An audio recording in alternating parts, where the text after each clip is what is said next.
So I got a question for you. When is it good to diversify in terms of your channels, and when do you want to actually double down on a single channel and not focus in other areas? Because the thing is, as you focus in more places, you need a bigger and bigger team.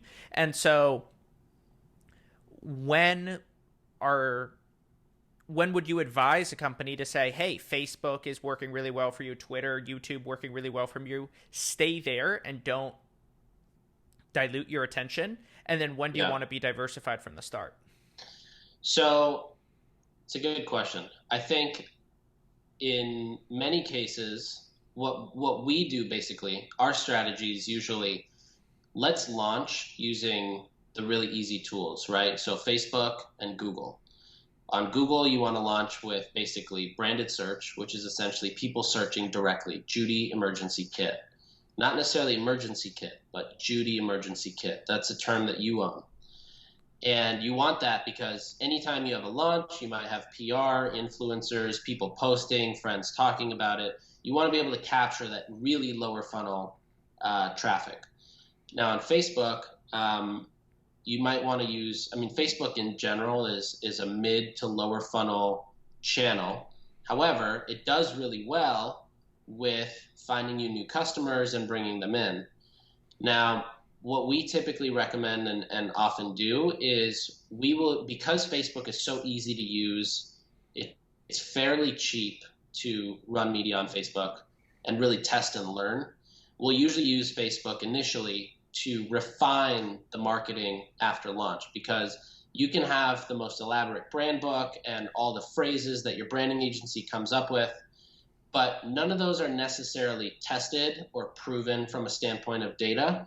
They were ideated and they sound good and they were approved by whoever's launching the brand, but you still need to really test and understand what are the value props that people actually care about, that get people to click and get to your website or purchase. And also, what are the things that people want to hear in different stages? You might realize that to get somebody initially interested, you have to hook them differently than the way that you speak to them after they've already heard of the brand or been to the site. So we use Facebook to help determine what are those basically, we call them like messaging avenues. So avenues could be, in Judy's case, just to keep it simple, you can have an avenue of preparedness. You have an avenue of these are kits designed by experts. You have an avenue of this is great for any type of emergency, more like macro type of things. And then as you start to identify the avenues that work, then you go more into what we call the cul-de-sacs, which are, okay, now that we know that designed by experts is a topic or a macro message that gets better engagement or lower cost per clicks and higher click-through rates. Now let's go in and test 7 different ways to say that it's designed by experts, hand-picked kits by experts, designed by emergency experts, backed by certified leading experts, like different ways to say it, and really figure out, what is the messaging that is both scalable and also B most it resonates the most with the end consumer.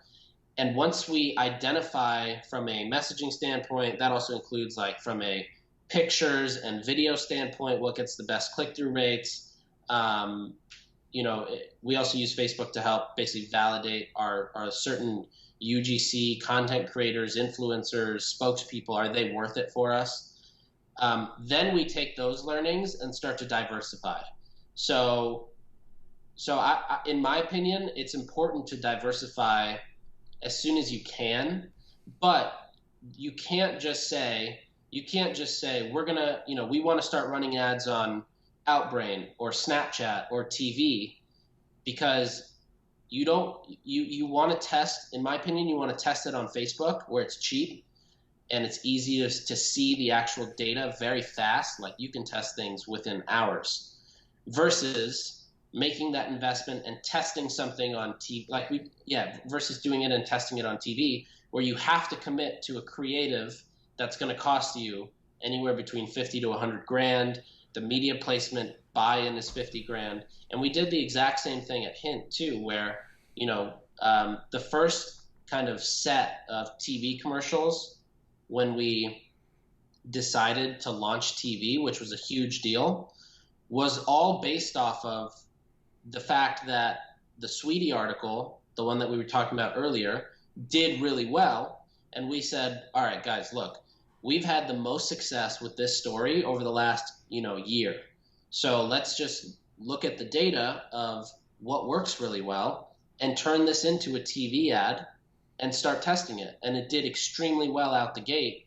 Whereas at the same time, we had a ton of other friends in direct to consumer where they were like, yeah, we spent $100,000 on this creative. The creative agency came up with it and it looked beautiful, but it just didn't perform for direct response. We were basically going backwards and saying, okay, forget the ideation part. Let's just see what's worked well and let's replicate that onto a different channel. So it's basically you want to leverage these easier channels to figure out how you should be talking about your brand and how you should sell it, and then leverage that across different channels.